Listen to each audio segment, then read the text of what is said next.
you just mentioned you identify with being non-binary. So for those who haven't heard a lot about non-binary genders or have trouble understanding them, how would you best describe it?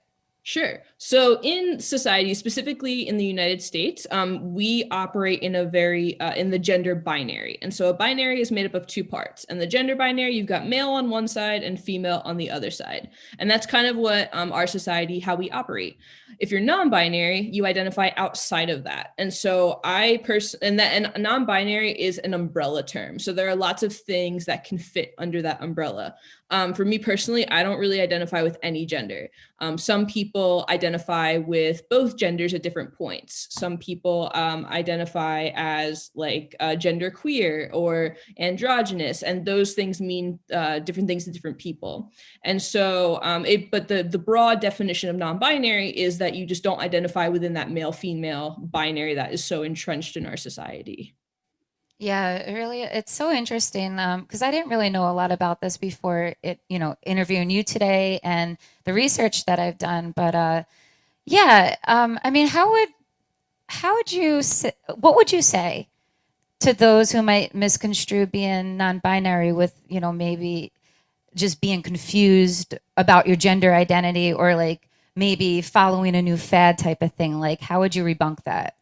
Yeah, it always interests me when people call it a fad, because it really can be a big difference between like life or death for somebody. Like having that affirmation and like feeling really confident and safe in who you are, literally can save lives. Like there's unfortunately a really sad statistic that 50% of LGBTQ, like the LGBTQ youth are 3 times more likely to attempt suicide because they don't have supportive environments, right? And so nobody would put themselves through this because it's a fad. Nobody would put themselves through potential isolation or potential pushback or, honestly, disownment. I don't, that's not the right word, but like being cut off from family, right? Like that's not something people would do just for a fad. It's a very serious thing. And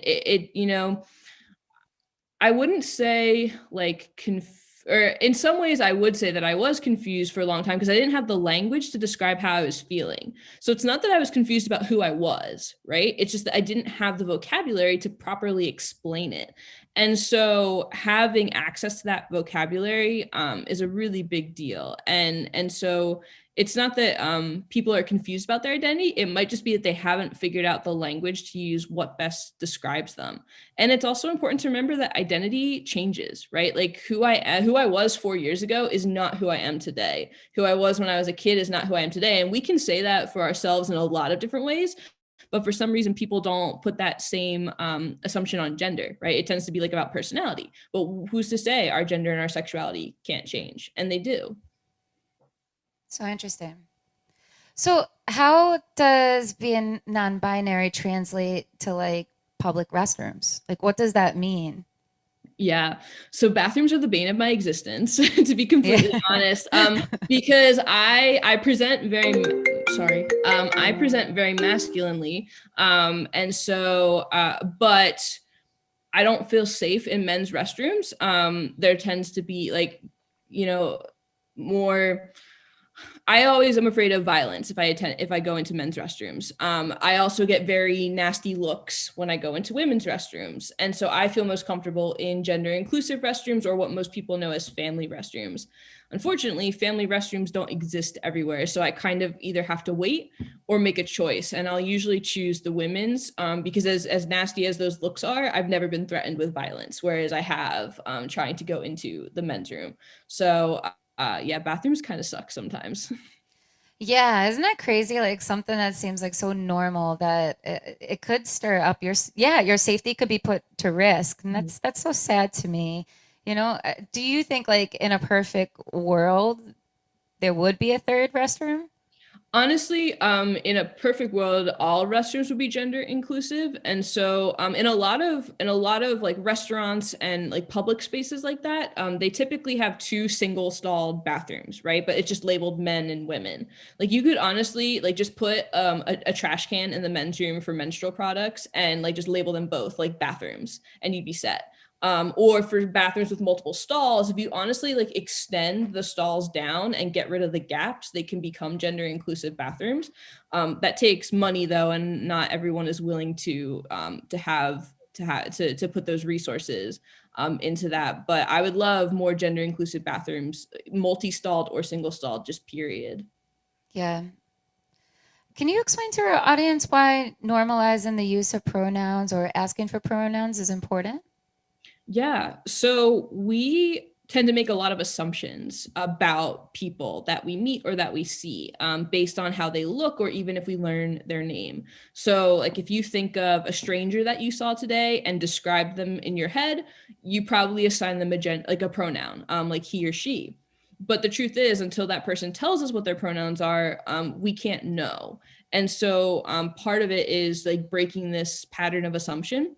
And so like whenever I think of a stranger, I always use they and them pronouns until I learn otherwise. But you know, one way that we can kind of make that more normalized is to share our pronouns like freely. So at the beginning of this podcast, I shared my pronouns when I introduced myself.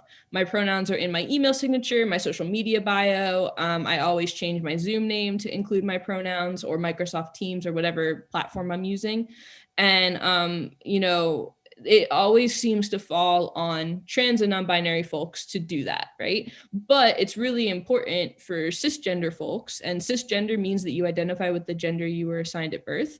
It's really, really important that cisgender folks do it, because there's a lot less risk for cis folks. And what I mean by that is, like, since my pronouns are they and them, I tend to get like the questions and the pushback. But if a cisgender person puts he or she in their bio, you know, they can have that conversation about why it's important. The onus of responsibility is not on just me, which is super, super helpful, and takes a lot of like emotional labor off of trans and non-binary folks. So and there's very little risk, right? Like, you know, unfortunately, there's just there's definitely not equality for trans and gender nonconforming and non-binary folks. Unfortunately, our world is very much not there yet, and so having cis folks take some responsibility is really helpful. And it just kind of, again, like you said, makes it more normalized, and it doesn't seem so odd. I mean, do you think we'll ever really get there? I hope so. I I mean, I hope hope so. so too. Yeah. I mean, I mean, honestly, I think something people tend to assume that like trans folks only think about pronouns because that's what you always seem to be talking about, because it's such a simple thing, right? Like putting your pronouns in your bio or introducing yourself with your pronouns is so simple, but people don't do it because they don't see it as something that they should have to do, or that's something that should be respected. And so the pronouns are like, that's like the big part of the conversation, but there's so much more that we could be talking about in terms of equality with jobs and, you know, discrimination and violence against trans folks. But it always starts with pronouns. And so if we get past that pronoun piece, we can really start to have deeper conversations. Ace, what discrimination have you received? Like, I mean, you're a teacher, you're an educator. In your experience, how has it been not only teaching early teenagers, but dealing with a staff that is most likely not like you? You know, how could you tell us a little bit about your experience?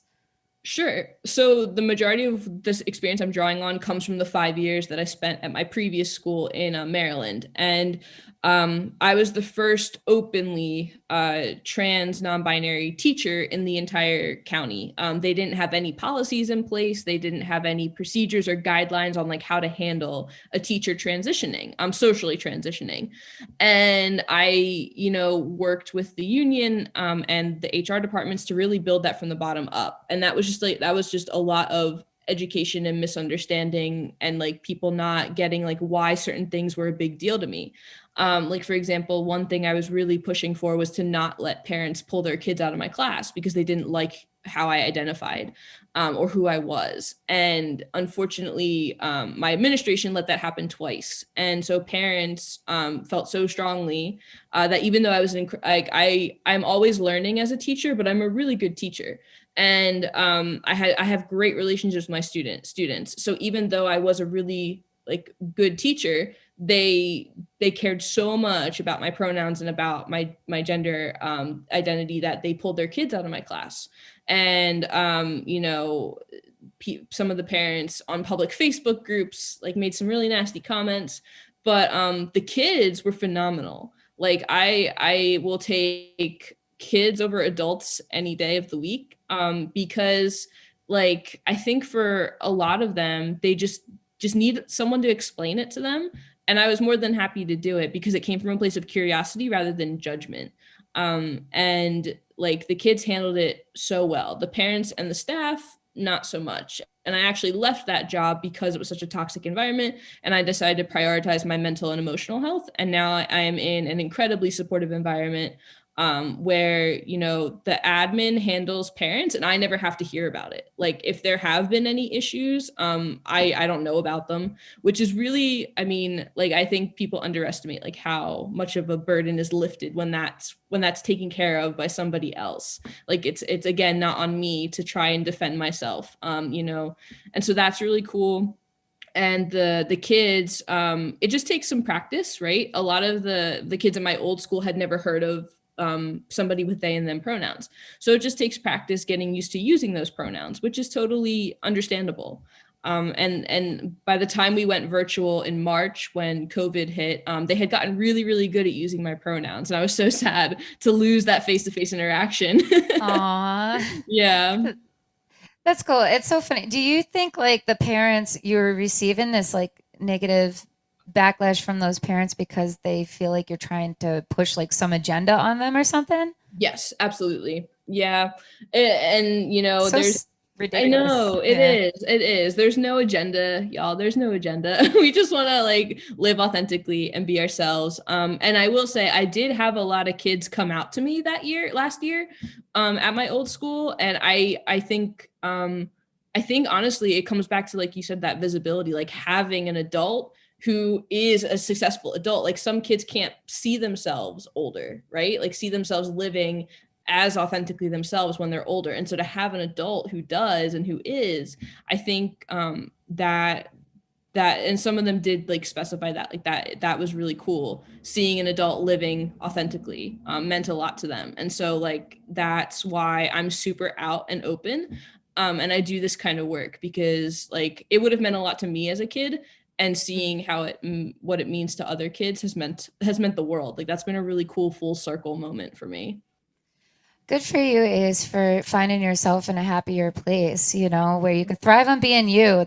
I'm proud of you. Good for Hey. you. Yeah. So, I mean, Ace, what impact do you wish to leave on the youth that you educate? Oh wow. Well, I mean, science is everywhere because as a science teacher, like, stay curious and ask lots of questions. As a science teacher, that's really important. But also, it's okay to like change your mind about like your identity and who you are. Like it doesn't, what you decide today isn't what has to happen 5 years from now. Like it's okay to ask questions of yourself. It's okay to try new things, new names. Like it doesn't need to be such a big production, like sometimes it's just kind of nice to try a new name and see how that feels. And ultimately it's just important to be happy with like who you are, and that's the most important thing. Like and that's that can be really hard if you don't have a supportive environment, but feeling confident and comfortable with who you are is like the biggest thing. Yeah, absolutely. Now, Ace, what type of science do you teach? Like, what's your favorite thing about science? I want to know. So I teach 6th and 7th grade science, and it's I teach a little bit of everything. I used to just teach like life sciences, like biology, ecology, genetics, and now I kind of teach a little bit of life sciences, a little bit of physics, a little bit of chemistry and space and stuff. So I love our like cells unit. Like cells are so much fun. Genetics is so much fun because you can really talk about like social constructs. And I bring in a lot of like social justice topics to science because it's so relevant. But like talking about social constructs versus genetics, and looking at like how the world works around us, and just like staying curious and asking questions is like a really big thing. I teach the kids to question everything, even me, and that makes it really fun. I like used to hate science growing up, and I was always really challenged by it, but as an adult, I love it. Like, I Mhm. mean, I've always been like drawn to like astrology, and I love dinosaurs. Like, and now like I feel like I relive a lot of this stuff with my child now. But just like exploring the human body is fascinating. Like, I just find myself so much more fascinated now than I wish I appreciated it more then, you know? Yeah. And space is just like a personal passion of mine. Like I haven't taught space yet. I will teach some of it this year, but like I'm fascinated with space and just the infiniteness of it and like what's out there. So that's like my thing. Yeah, it's incredible. Beau and I watched and Remy, we watched a satellite launch. He works for Sirius XM, and they actually launched a satellite and had a whole countdown, and it was so amazing. You know, just like just the technology that's involved within all of that is Yeah. so impressive, and how fast we could get the satellite up into the atmosphere is it's incredible. It blows my mind. All of it blows my mind. So your family, oh well, I was going to ask you too. So you like a lot of science fiction. You were saying you've gone to a lot of Comic Cons, Yeah. right? Hmm. Before all of this. That's cool. I love it.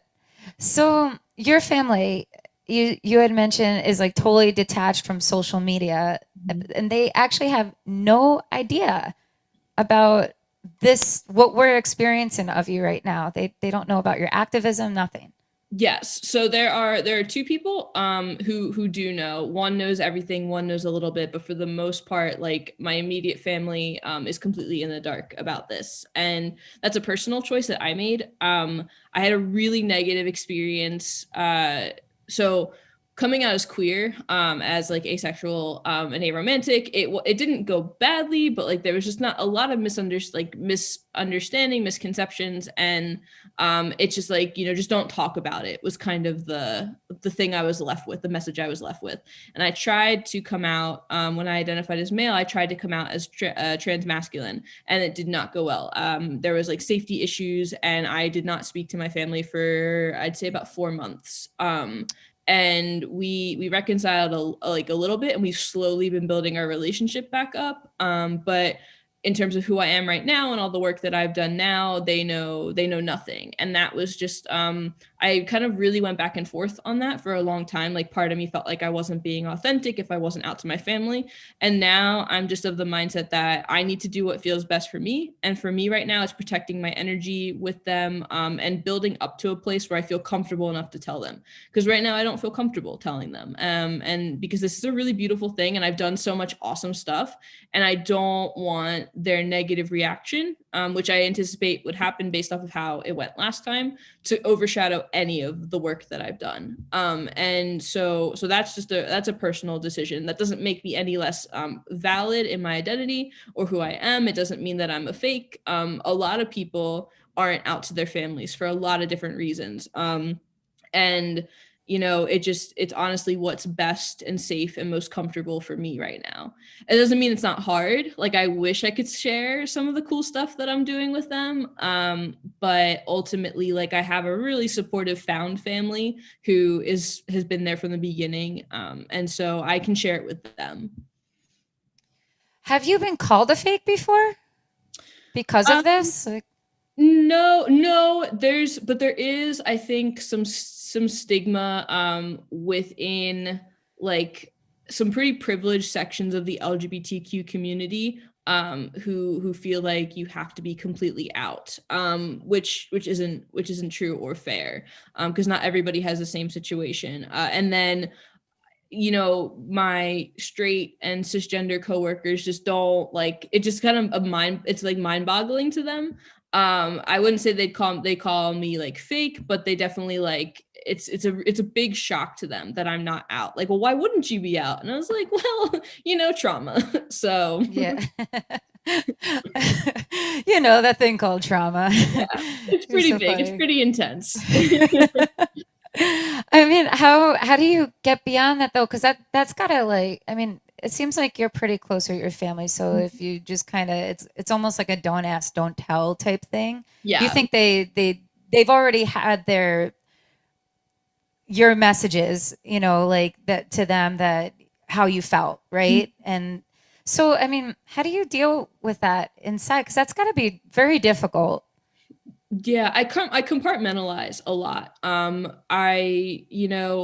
When I go home, I get called a different name and different pronouns, but like I'm still very much authentically me in terms of like I don't muffle my personality. I don't wear different clothes to appease my family. That was something I used to do, like because I have one family member in particular who's very, very critical of my short hair and the clothes that I wear because I get mistaken for his son. And that's not that used to be a really big point of contention. And so I would like, wear different clothing or I wouldn't wear certain ones. And now I'm just like, no, I'm going to wear whatever I want. And if you can't handle that, then I just won't see you. And, he decided that, that wasn't worth not seeing me. So we've made some really tiny baby steps that way. And I'm hopeful like for the future. I just don't feel quite confident yet, but it used to be really hard. But then when I really just like stopped caring about the clothes and like doing things that made me feel comfortable. So like I watch queer movies with my mom when I'm home, and that's great. And she actually enjoys some of them, which is pretty cool. So like I don't hide that like my personality anymore, or like how I look anymore. It's just I use a different name and different pronouns when I go home. And that's something that I'm okay with. And that's not the same for everyone. And so my story is very personal, but everyone's kind of different on how they feel about that topic, which is important to note. I mean, good for you. It seems like you found some peace for like the time being, like you found peace within in some way, even though you're not fully out. You being able to be at a place with yourself where you're like, you know what, F everybody, I'm gonna be me. This is who I am, and this is what I want to wear and how I want to be. So let you all deal with it. Yeah. Good. I think that's amazing to find that. Um, what advice would you lend to someone who is experiencing self doubt, depression, and the feeling of being kind of transparent due to the fear of disclosing their true identity?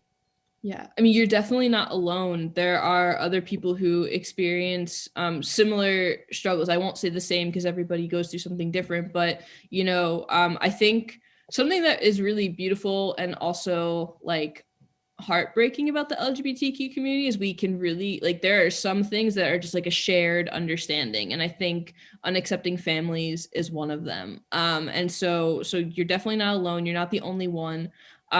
Finding people who love you for who you are and let you be authentically who you are that you can spend time with or talk to, if you have to interact with family, is really awesome. I have a best friend who I FaceTime like pretty much every day. We actually run our Patreon together. And if I ever need a break or if they need a break from their family, we call each other and support each other. And just having somebody is really great. And we met through Instagram. Like I had never met, I just finally met them in person this year. But we talked for like 2 years. And so finding like your person or your people who are there to like cheer you on and uplift you or can be like a listening ear is so, so helpful. And very and really cathartic, honestly. What was it like when you guys first met, like face to face for the first time? Yeah, I mean, so they live in California, and our mutual friend moved to DC in the summer to be closer to her family and start a new job. And she has rabbits, so my friend flew with the rabbits. Right, she drove. My other friend drew cross country.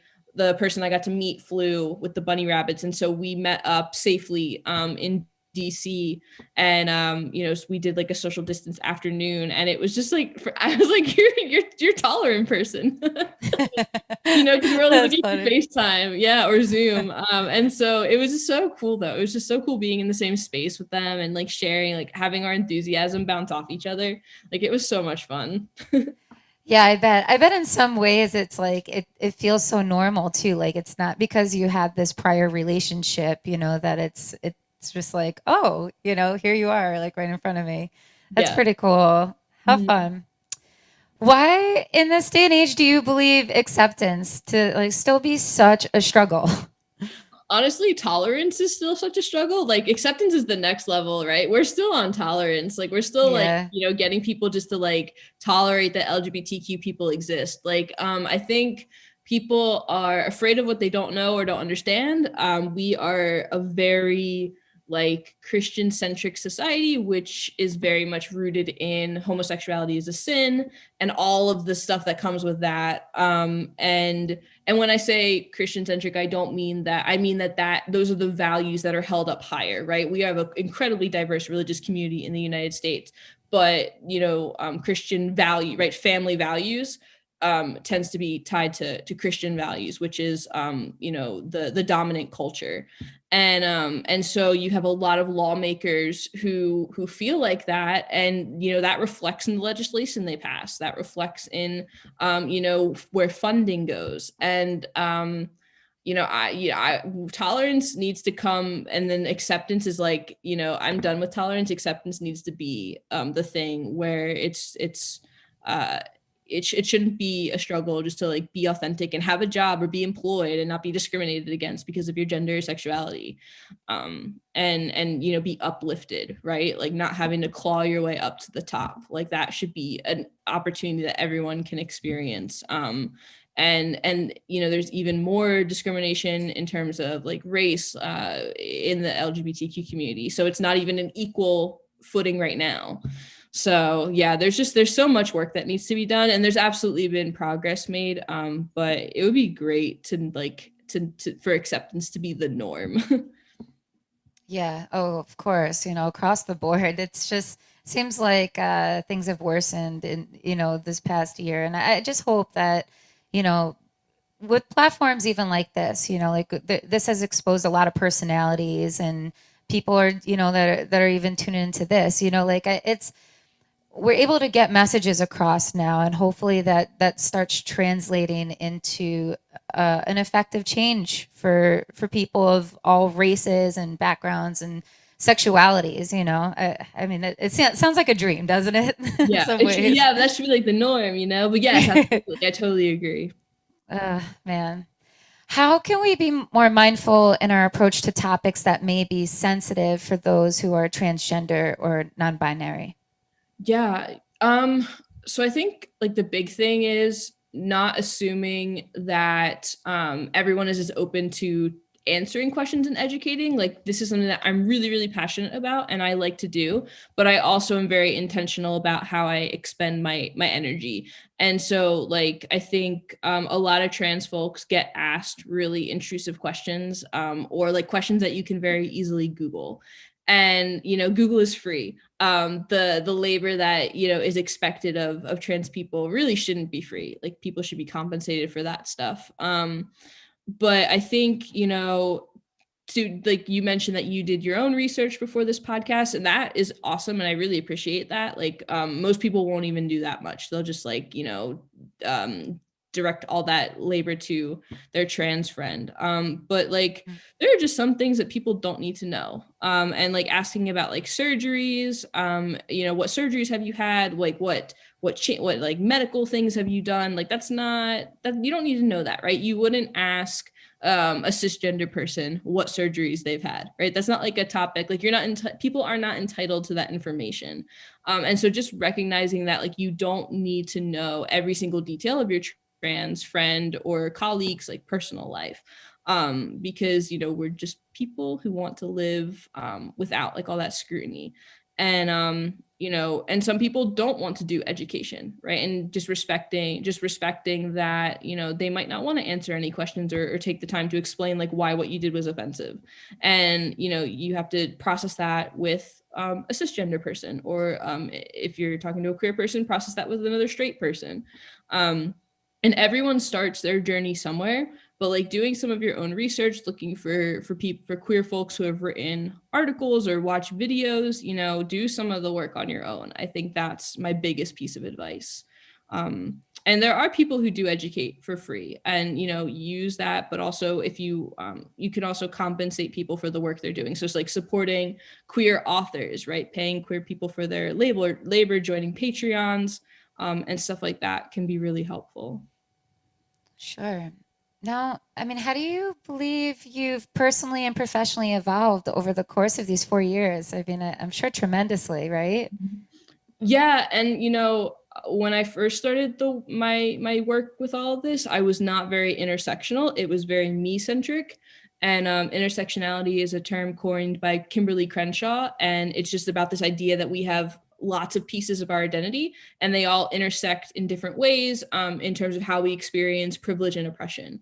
And so it was just very much like me centric, and I never really thought about like race or religion. And now over the last, I'd say 2 years, I've really been doing a lot more like understanding how all these different pieces of facets of identity tie into queer identity. And so like my understanding just of like the history and like which voices have been left out of the narrative, and trying to amplify those voices, and not like, being mindful of how much space I take up on the internet, versus passing the mic on to somebody else who could speak to this better than I can, right? Like not assuming that I know everything or that, I can research my way to knowing everything.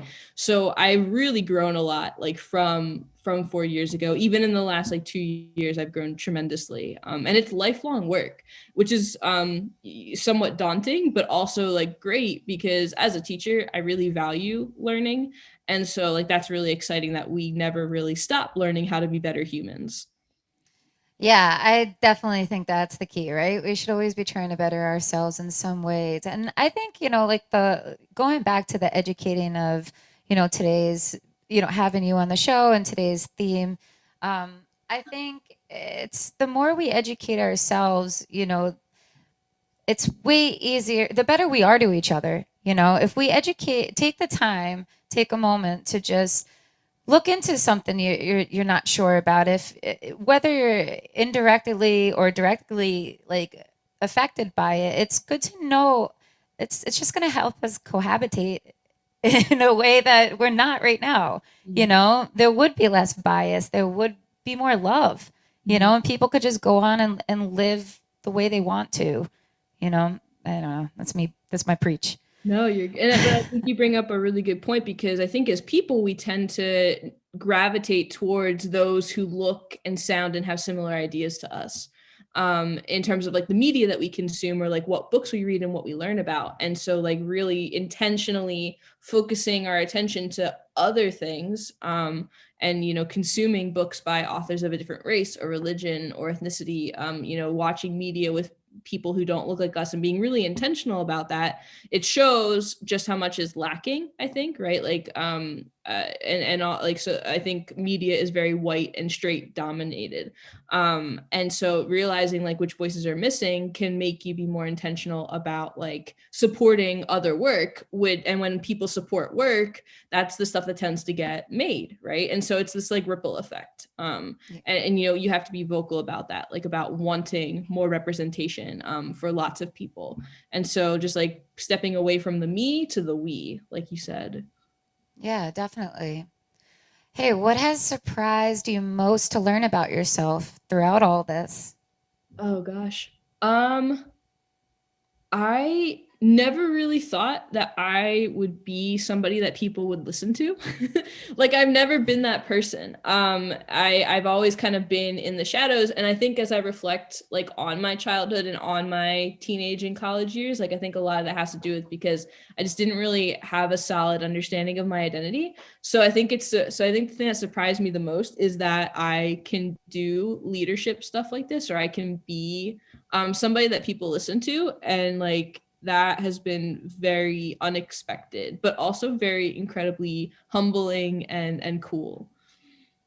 Yeah, how special. I think it's so awesome. And I love that it seems like a lot of things are coming your way because of it. Oh, before I forget, I have to ask, you met Cyndi Lauper, I right? did, yes. Okay, What yeah. was that like? Can you please tell me? I So love her. sure. So that was never supposed to happen. I at the Glisten Awards, Brendan Urie, the cast of Pose, Cyndi Lauper were kind of like the big names that evening. Brendan Urie was getting an award, and Cyndi Lauper was presenting it to him because they had worked together on Kinky Boots. Boots when he was in the Broadway run of Kinky Boots. The entire cast of Pose got an award as well. So like all these incredible people who I have like looked up to for years were at this Glisten Award. And I was supposed to get a picture with Brendan Urie with all of the kids who are being honored. They honor a gender and sexuality alliance every year. And so all of the kids plus the educator of the year were supposed to get this picture of Brendan Urie. I am a really awkward human being and I did not realize the picture was happening. And they had like a literal red carpet. And I was not about to go in front of the paparazzi and like just stroll onto this red carpet. So I missed my opportunity. And my friend who nominated me and had accompanied me that evening was like, no, you're the educator of the year. Use your clout. Like, get this picture. Like, this is never going to happen again. Definitely. And so I asked the Glisten person and they were like, oh, sure. Like after he gets his award, like I'm sure he'll take a picture with you. And they confirmed it. And I was like, cool, great. Well, what happened was the cast of Pose, two incredible drag queens from RuPaul's Drag Race, and then we're already taking pictures at the Step and Repeat. And Brendan Urie and Cyndi Lauper come walking down after, you know, they do their thing. And so all these people are lined up getting pictures taken, and the Glisten person goes, hey, can the educator of the year get in with you? And I'm like, and they were all like, they had already heard me give my speech. So they all knew who I was. And they were like, I mean, they wanted me in the picture, which still just like blows my mind to this day. So they were cool. like, so sweet and excited. I'm like, get over here. And so like Billy Porter was like, get right in the middle. Cyndi Lauper called me sweetie. And like, I just about lost my How shit. fun. Yeah, I bet. It was I saw incredible. the picture. Yeah. Oh my God. I could only imagine. Yeah. Can you tell us a little bit what the award means? What's Glisten? Sure. So Glisten is this national organization that does a lot of work with LGBTQ plus advocacy in schools. So whether it's for LGBTQ plus students or teachers, they do a lot of policy writing that schools can use and adapt. They do a lot of education. So there's this really epic organization, and every year they host the Respect Awards, where they honor a GSA and then an Educator of the Year. And my coworker nominated me. And I received the award. I won the award. And so I got to go to New York City and attend the Respect Awards. And there were like 500 people there. And I gave a speech. And so I think, if I remember correctly, I was the youngest educator of the year, which was I was 25 at the time. So this was, almost 2 years ago now. It was, and so it was really awesome. And I got to like dress up in this incredible suit, and like I just felt very dapper, and like I got to sit at a table with the very, very first educator of the year from like 20 years ago, I think it was. And then Wilson Cruz, who was Ricky in My So-Called Life and is in the new Star Trek. And like, cool. Yeah, and he was so nice. He brought his mom, and like so we got to talk to his mom the whole night, because he was the host of the whole thing. And so, I mean, it was just a really, if you're in the LGBTQ community, you know of like Glisten. So it was, if you're not really connected in, like most people don't really know about it, which worked out well in my favor, because my family doesn't know about the award. But I didn't feel worried they would find out, because they're not really connected with that. But yeah, it was a pretty big deal. And that was kind of like, that so far has been like the most significant, like really cool thing that has happened. Sure. What a huge honor. Yeah. Up until last Comic-Con, I got recognized by an actor at Comic-Con, and that was pretty epic. What? Which act? Do you know who it was? I mean, what actor? Yeah, I do. Yeah, I do. So she's in the new Snowpiercer series. And I don't know how she started following me, but her name is Mickey Sumner, and she's a really incredible person.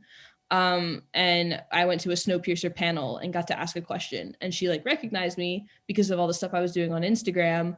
And since this was only a year ago, like I had really built up like a lot of stuff. And so she like, said really nice things in front of the entire theater of people. And so that's cool. Yeah. So I'm like, really what's the next really cool thing that's going to happen? Like what can top that? So we'll see. I mean, Ace, what are your goals for yourself in the coming year? Where do you want to take all this?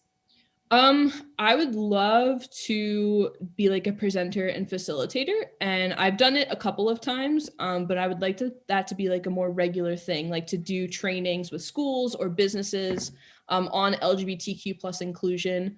I'd really love to kind of expand the work that Sky and I are doing on Patreon, and you know, kind of make something more official, right? Like it's all been kind of piecemeal right now. I would really like it to kind of come together as like a brand or business, and just kind of continue that education piece and help people who maybe want to be more inclusive but just don't know where to start, like give them tools and tips and tricks, just to kind of to make their environments more inclusive, and that's kind of like my future goals. I don't know what that'll look like necessarily, but that's like kind of my vision right now. I love it. And can you tell our audience a little bit about your Patreon? Sure. So our Patreon is growing outside the binary, and I run it with my best friend Sky, the one that I got to meet this past summer. And we release newsletters and resources. It's mostly geared towards teachers, but we do have caregivers that follow us. We do talk about like family stuff, and we release podcasts, and just all sorts of stuff like that, to kind of help people wherever they are in their journey. Ace, thank you so much for being so candid and inspiring and for accepting my invitation on this show. I really hope you enjoyed your time, and I hope the message you wish to spread becomes more and more clear by the day. And yeah, thank you. I feel like I could ask you questions all day and chat with you all day long, but we Thank you gotta go. so much. Yeah, thank you so much for giving me this space and using your platform. This is really awesome, and I appreciate it a lot. Oh, no problem. Thank you. And where can our audience be directed to your Patreon and everything you're doing?